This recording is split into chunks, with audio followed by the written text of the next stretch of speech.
Alright, howdy y'all, and welcome to Stasis Pod, the Transformers Rescue Bots Academy podcast. I'm Rob. I'm Jen. Come on, all y'all, it's not a sabotage, it's the Great Energon Rush this weekend. I'm David. I'm not a minor. Oh, so that means you can be the leader of the good guys on that show, War Planets? Maybe. Because that was the whole guy's deal. I'm just a minor. I can't lead... He's just a minor. Also, try to ignore that I have the exact same voice as, grown-up Enzo from Reboot. Did you see that they got masters of that, too? Of Shadow Raiders / War Planets? That's fantastic. Yes. That is extremely exciting. That's something we've got to do for a future episode.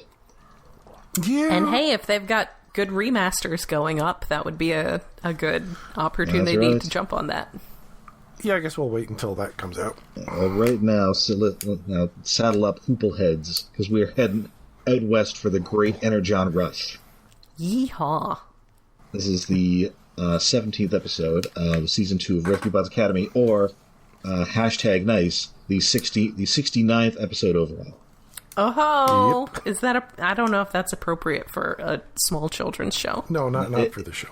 Don't ask your parents, kids. Yeah, don't ask them. This one was written by Ben Ward, last seen around these places, writing Trouble Cubed, the one where Hotshot took Grimlock's cube. No, not his cube.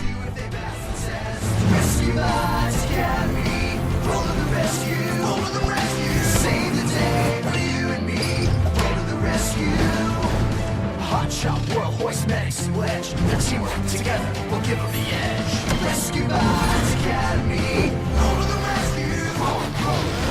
Go. So it turns out that Hoist is a big fan of the Wild West. It's because they have great hats. Because he does have a sized for him white hat. Yes. Which just made me think of whatever show that character was, Dimmadome. Oh, was that the Mighty, or was it the Fairly Odd Parents?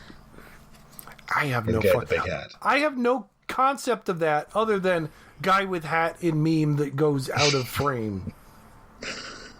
It is indeed a. It makes him look like some sort of riverboat gambler. Yes. Yeah. And he's doing his cowboy voice and Medics, again, because he is neuroatypical, has no idea what he's doing. No. Why are you talking weird? Mm-hmm. But it turns out it is once more time for Hoist to confront his own base bigotry, because Grimlock is going to be in this episode too. Yay! Yeah. So Grimlock is his mentor. He's trying to figure out some sort of learning activity, and also, Grimlock is not really sure what a cowboy is because he wants to know which half is the cow. Which seems wrong since there were Old West episodes of RID. Of course, that's true, but they also encountered a guy who was actually half a cow. Yes, that is true. But also, Grimlock is like, I'm not very good at lesson planning. Sorry. Yes. Yeah. Which, fair. I mean, he's a Dinobot. But hey, there's an old newspaper and it's got him giving these owl hoots a clue. I like Grimlock asking Hoist if he's having some kind of vocal trouble, and he says, me, Grimlock, have the same problem sometimes. Yeah, that was cute. So it turns out that way back in the cowboy days, miners found some energon in a mine. But they didn't know what it was. Yeah, so now they are going to go energon mining, and Heatwave is like, well, as long as you don't die, that's probably okay. Yeah, it was very weird. Like, he's like, oh, that sounds dangerous. You can go. Well, sounds dangerous. Just be careful. They got to bring some backup. Yes. Yes, but it felt like Heatwave was having a bad day, and it's like, yeah, sure, go take the children into danger. I've had too much on my plate today. I don't care. Heatwave is always having a bad day. Yeah. But it turns out that much to Hoist's somewhat terror, their backup is Sludge and Snarl. Yay! Dino Buddies! We met them way back in Mission Dinobot. Mm-hmm. Yeah, to the point, like, it was far enough ago that I forgot, like, which ones were there. I kept thinking it was Sludge and whatever the Triceratops is called these days. Slug, I think. Lately, it has been consistent of that, I think, but that could change at any point. But it was Snarl, yeah, which is nice. I prefer Snarl. I have seen it pointed out that the two other Dinobots in animated are the other two from the two who are here. Oh, yeah. Maybe that's why. So it's Swoop and Slug in animated, and then Sludge and Snarl here. Which is good. Everyone needs some love. Give all the Dinobots some love. Yes. So, of course, Hoist tells him it'll be dangerous, and, you know, it's too dangerous to go alone. Take these. And then he just slaps little flashlights onto their noses. Yes, they get little headlights. Yes. And, of course, once they're in the mine, it turns out that bringing several gigantic and extremely clumsy robot dinosaurs into this mine wasn't a great idea, because Sludge just ends up in minecarts on his feet like roller skates. Yeah, well, also, as they're going in, one of them declares that Dinobots aren't scared of mountains. Yes. Yeah, they're very much like, once all three of the Dinobots are together, they just switch into bragging, I'm not afraid bro mode. Mm-hmm. Because Snarl has to prove that he's also not a big wuss. He also ends up on like one of those mine cart, but not like the carts. There's one that's sort of the sort of flatbed type ones. Yeah, and he ends up rolling into the mine too. The railroad tracks. Mine carts are one of my favorite things in video games. Yeah. I was just thinking of Indiana Jones and the Temple of Doom. Ooh. Well, there is that, because, like, when Sludge slides off, it's like he's 4 mine carts by himself. It's like, oh, and there's even like the classic side shot, which was very video gamey, of them rolling through the mines. There are maybe David hasn't gotten this far yet, but there are mine carts in Pocopia. No, I have not gotten. I have not gotten back to. Video games lately have been like. Had enough time for a lot of things. I started playing Pragmata, and I'm really liking that, but I haven't had time to finish the dag thing. Mm-hmm. Once I'm done with that, because it's relatively short, I think it's maybe 20, 30 hours or something. After that, I'll get back to Pocopia. Or I'll start bringing Pocopia with me when I'm doing things. But, like, there's also, it's like, I want to read. There are mine carts. And if you have a Pokemon following you and you get on a minecart that has like a couple of them attached, the Pokemon will get on the minecart behind you and you can have a little train going, and it's extremely cute. Okay, I have to find those. So these Dinobots are just determined to outbro each other, and pretty soon they have just collapsed this mine. Also, speaking of things in video games, glowing mushrooms. There are glowing mushrooms. Yeah. Which are a staple of both Pocopia and Skyrim. See, I've been watching that show, Widow's Bay, so I was just thinking about that show with these mushrooms. Yes, I have not. How is that show? I am not caught up. It's good. But it's good. Okay. Very good.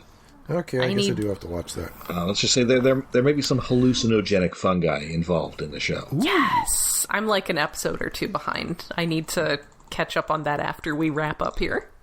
Well, now you're extra behind because there were 2 episodes this week. No, but Spider Noir is also out. Yeah, that's another thing. I haven't started that. But also one of them is like a full episode flashback to like colonial times. Oh, that sounds fun. Oh. It's got Betty Gilpin in it from the late lamented Glow. Yeah, I never did get. There's too many damn TV shows. I need to. Well, first I need to finish the Star Trek Academy show. Oh yeah. Then get to, well, I guess the Widow Bay thing at some point. Noir, Spider Noir. Yeah, I will get also to that. Also good. There was some other thing that came out recently that I wanted to watch, but have not had time.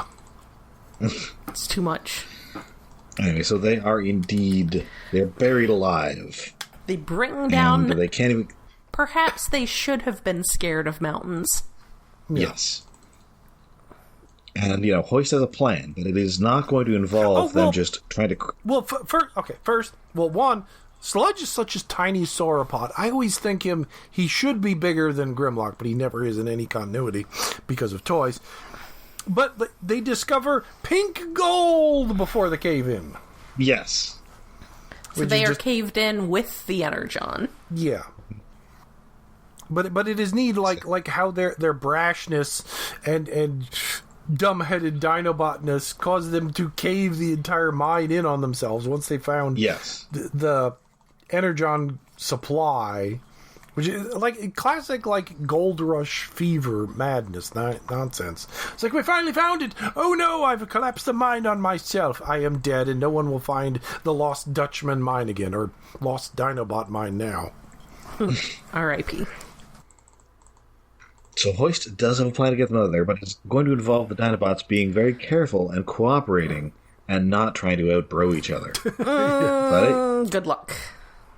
But, yeah, then Grimlock kind of admits that, I was just trying to, just be, trying to be the man. But, Snarl tells him that, you could eat lettuce and bathe more than once a year and you still wouldn't look weak to us. Yeah, it is nice, their outward attitude is big, tough jock bros, but they're sensitive, big, tough jock bros. It's like, man, you just share your feelings and we're okay with it, dude. The real villain was toxic masculinity, and they have overcome that villain. Yes. So unfortunately, they have not overcome the other villain, which was a bunch of heavy rocks. Yes! Yeah. But no, Hoist is going to use his winch to sort of pull them whilst the Dinobots support this tunnel. Also, this is some notably non-explosive Energon. Yes. Yeah. Which is nice. Because they're not shooting at it, they're just dropping rocks on it. I assume it was stabilized when the Vox super weapon superheated the Earth. Oh, yes, back in prehistory. Of course. Oh, wait. Okay, when they're cutting out of the cave, Hoist, what is the device Hoist is using to cut the rocks with? Yeah, it's the one that he's not going to get till later. It's his plasma cutter. Yes, it's the one he gets in 2 episodes. Yep. That's... I mean... What? A continuity error? Mm-hmm. It's just weird that, continuity errors are something that long-standing Transformers tradition. But I can't remember the last time it's come up. I don't think it's happened in Rescue Bots Academy before. I think there was maybe 1 or 2 things in regular Rescue Bots where it was that feels out of order. Yeah. But this one's real obvious. Mm-hmm. So they're all safe, and Grimlock, he's even though the mission was a total disaster, he did get he's got a single nugget of Energon as a keepsake for Hoist. To remember there. Little chip of it. Yes. Right, so this is a fun one, and that now brings us to an episode that apparently involves the meta plot. A meta plot? Where'd that come from? The Great Energon Rush was a fun episode. However, my stupid brain, because I've been meaning to write Rescue Bots fan fiction, Rescue Bots Academy fan fiction, and I was started writing it. Well, I hadn't really written it much, mostly in my head in a paragraph or 2 of notes, trying to fill in the gap from a few episodes ago when Hoist and Grimlock saved a kitten from a mine. Oh, that's right. So I was writing that up in my head, and it's like, okay, I'll bring in one of the Dinobots. I'll bring in Sludge. Oh, but he can't fit in the mine because he's so big. And then this episode is basically that, except Sludge is in the mine. It's like, well, I have to rewrite crap. It is just weird that I was setting that up because it was mentioned a couple episodes ago. So I wasn't expecting them to literally do that again without kittens. It's like, okay, fine. Also because, they're mentioning the last time that they hung out with Hoist, what did they say? He proved himself to them or something or other. Like they were impressed by him, and he's like, I'm scared of you guys, but also impressed. Although they didn't explicitly mention that it was when they found the UFO that looked like Cosmos. Was that the one that you looked? No, the one that looked like Cosmos was a simulation, right? Yes. Anyway, they did find a UFO with the thingy with the Dinobots. They weren't explicitly saying that, so I can still write that story. I just have to rejigger what I was going to do with Sludge. Anyway, next episode, lore time. That's right. Continuity in my Rescue Bots Academy? It's more likely than you might think. Wild. This is the 18th episode of the season, 70th overall, written by the extremely Irish duo of Kieran Morrison and Mick O'Hara. Last scene in these parts, writing Acting Out, the one where they put on a show. Not very long ago at all. Yeah. So this is a little bit of continuity back from Mission Dinobot, when Hoist and Grimlock found that old Cybertronian ship. Yes. Because it turns out that there is a vault inside that has now been salvaged by Ratchet. It's the Allspark. No, I guess it's not the Allspark. It is another cube object. The cube! It is kind of a cube. The cube. So they want to know what's inside, and there's a handy crank on it, but as soon as Ratchet starts turning that crank, it breaks. There is a lot of the design that has big Vector Prime vibes here. Yes. A lot of gears. Yeah, and everybody's trying to figure it out, and find a way inside, but there are no seams, there's no nothing. But what Medics does find is that there's a big handprint on it, which just had me thinking about Total Recall. Yeah. Yeah. Quaid, start the reactor. But instead of starting the reactor and preventing Arnold Schwarzenegger's eyeballs from exploding, Ratchet puts his hand into it, and then it freezes him in place. And covers him with too much pink energy. Yes. So that's a little distressing. Especially distressing because it starts, more of these handprints start coming up, and, this is a kid's show, but, guys, I'm pretty sure this is how you summon, the Robo-Cenobites. Yeah, don't... It is very, Don't touch horror. it. These guys have such sights to show you. Angels to some, demons to others. It is not hands that summon us. Somebody is getting, torn apart by hooks. Yes. Something like this happens, and you don't touch it. Leave the room. Call for help. Go Call find an an adult. Yes. Oh, do you think Frenzy from that first Transformers movie ever met the Cenobite who shoots CDs out of his head? I think they'd have a lot to talk about. Yeah, yeah, I think they'd get along. Man, that CD guy was so stupid. Anyway, what they do is they then find themselves in a virtual reality world. It's a real Inception kind of thing. Yeah. It's the design of it reminded me of something I couldn't quite place. Probably just some other show's cyberspace episode. I mean, what it looks like is when I'm on YouTube, and it's got a bunch of vaporwave, lo-fi vaporwave beats to study to. Yeah. And then this is the background. It definitely if the looks... sky had been pink. It does look like it came from my vaporwave wallpaper background folder on my laptop. It just needs a Lamborghini. There needs to be a Lamborghini sitting there reflecting all of the ambient neon. Forever driving into these horizon. I really like this hourglass thing. Yeah. It's extremely it looks like something that could have showed up in something contemporary to the actual 1980s instead of just the fake 1980s. Yes. Yeah. Needs more wood paneling.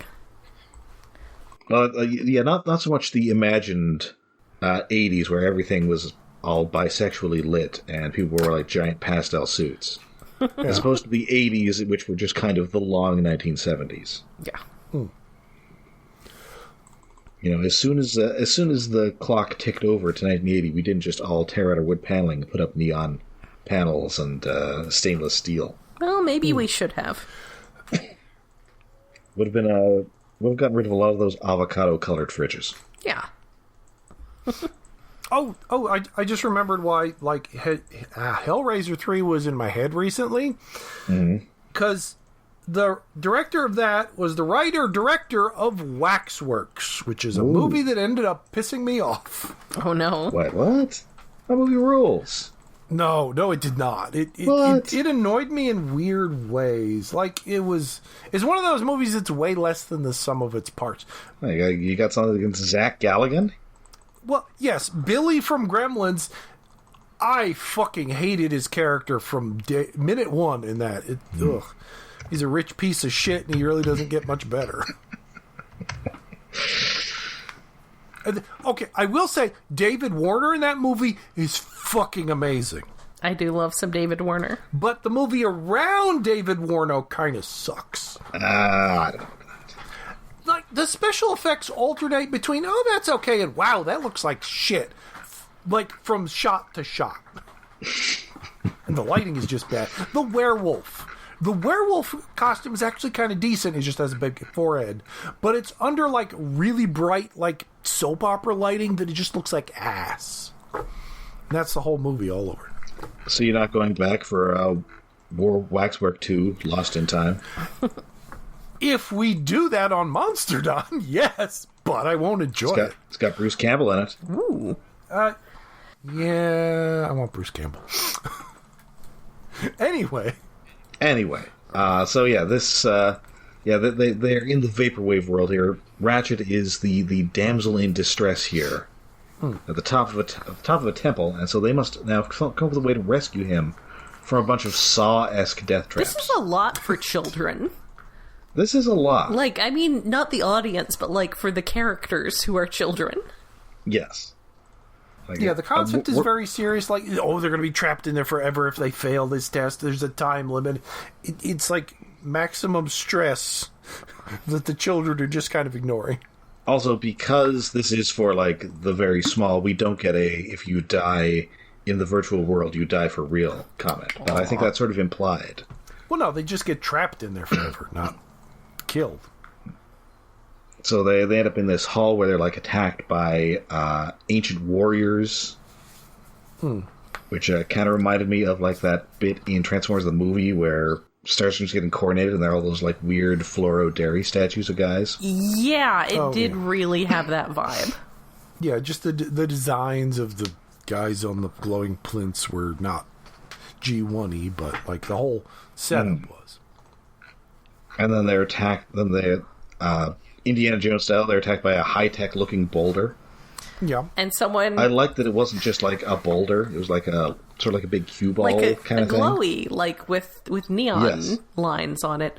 Also, I like the joke where one of them says boulder and the other's like, he's not here. Because they know a guy named Boulder. Yes, but I feel like Hotshot was saying that it's like, no, I feel like he should have said a boulder, not the boulder. But he was just like, oh, Boulder is here. No, not Boulder. Boulder. It's like, have a way to verbally distinguish it. Definitive articles, please. And then they get the corridor of ultimate fear. I like the naming the new trap gag. Yes. Especially since, like, Medics gets the last one, and his is kind of the best. I like that it pays off with one of the traps actually being labeled with a ridiculous name. That was pretty good. Oh, right, it actually did have a sign, yeah.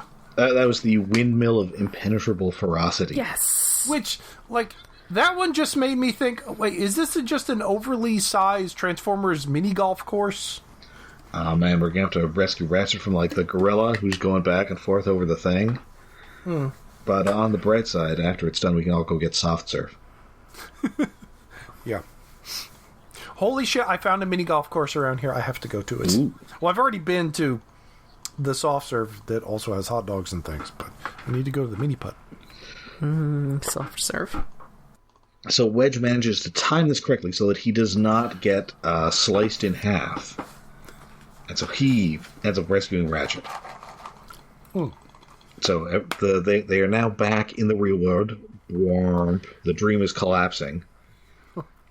And the lament configuration here opens. It's got 4 boxes of rarefied energon, and they are at this point more multi-cogs. At this point, I was like, if this is about Cube, I am going to be so mad. Yeah, because it's like 4 cubes stuck together in a line. It's like oh, Rubik's Cube. It's like, oh, first cubes. But we already seen the first cube and the second cube. But this would be like the primal cube. Like Yes. the primordial mythological cube. Yes, cube is older than we thought. But fortunately, these are proto-cubes. they are finally taking a break from making cube, trying to make cube happen. Yes. And it is just but more some things important that happen to be in the shape of cubes. Yeah. But more important than those, they also find an artifact that could change the course of Cybertronian history. And you won't find out until next episode. No! Yeah, it's just some multi-cogs and a thingy. Yes, and we won't tell you. This is a really good episode. I mean, it managed to still maintain the tone of the series, but also sort of, it did add a little more peril. My comment was that had better not be the Enigma of combination. No. Oh, yeah, because we knew it can't be the Matrix. It's like, what other thingy can it possibly be? It ends up not being any of the classic thingies. It's a new thing. Yeah, very... just the fact that we're getting this meta plot, and there's, this was unusually lore-heavy for Rescue Bots Academy. So that's fun. I like some lore. All right, so that is it for us for Rescue Bots Academy this week. We'll be back next week with more Rescue Bots Academy action. Until then, you can find us all over social media. We are on Mastodon, we are on Blue Sky, and we have a Patreon. Yes, we are hosted on We are hosted on iaconunderground.net, where we have a Patreon set up to help with hosting and other expenses. That is at patreon.com/iaconunderground. For as little as $1 a month, you get access to our monthly special episodes. For the month of May, which just went up a little late in the month, but we did make it before the month was actually over. In honor of the He-Man, the Masters of the Universe movie coming out, since we had already watched the Dolph Lundgren Masters of the Universe, we decided to watch the other theatrical He-Man release, Secret of the Sword, which I think is the first time you guys got very much exposure to non-Netflix She-Ra. So true. That was fun. I'd seen some episodes as a kid. I don't I think I'd probably seen this because it was more of a direct He-Man tie-in, but I really didn't remember much of it at all. So it was fun. I mean, it definitely was. It had the flow of 5 episodes that were edited together because it just kept feeling like it had ended, and then there's more happening. But yeah, other than that, it was a lot of fun. I've been meaning to go back and watch some old She-Ra, and that was a good place to start because it's the start of She-Ra. That's right. And who knows, maybe she'll be in this new movie. Maybe. I heard something about there being a mention that he has a sister named Adora. Ooh, I mean, I figured for your credit scenes, it's got to be some combination of She-Ra, Hordak, or the apparently otherwise not in the movie Orko. Oh, what? Oh, why would you leave Orko out of the movie? I mean, it's not in any of the trailers or anything. I mean, maybe it's just the same reason you'd leave him out of the original movie, which is he's silly. Yes. I'd love it if it ends with Orko, Gwildor, and Shadow Weaver in the scene together, just for maximum insanity. Doing magic stuff. I mean, it might be something like what happened with Secret of the Sword, in which Orko was just on vacation for the whole movie. I like to think that he and Evelyn and Beastman were just hanging out, like that the old Looney Tunes bit with the sheepdog and and the coyote, where they just clock out at the end of the day, and they just morning Orko, morning Merman. So they just clock out at the end of the day, and they're just hanging out and going on vacation together, and being on opposing factions is just their day job. But yeah, I'm looking forward to seeing that movie, and it was a lot of fun to rewatch some of the old cartoon. All right. Well, until next time, when we when we find out what that artifact is, and then the whole show goes to the dogs. I'm Rob. I'm Jen. They better not combine. No more of that.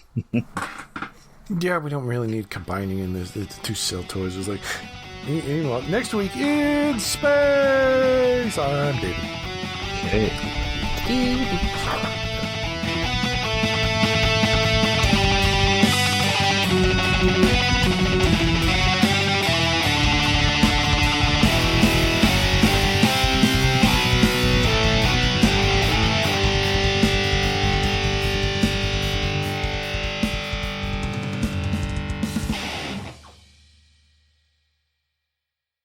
Okay, squiggles are squiggling partners.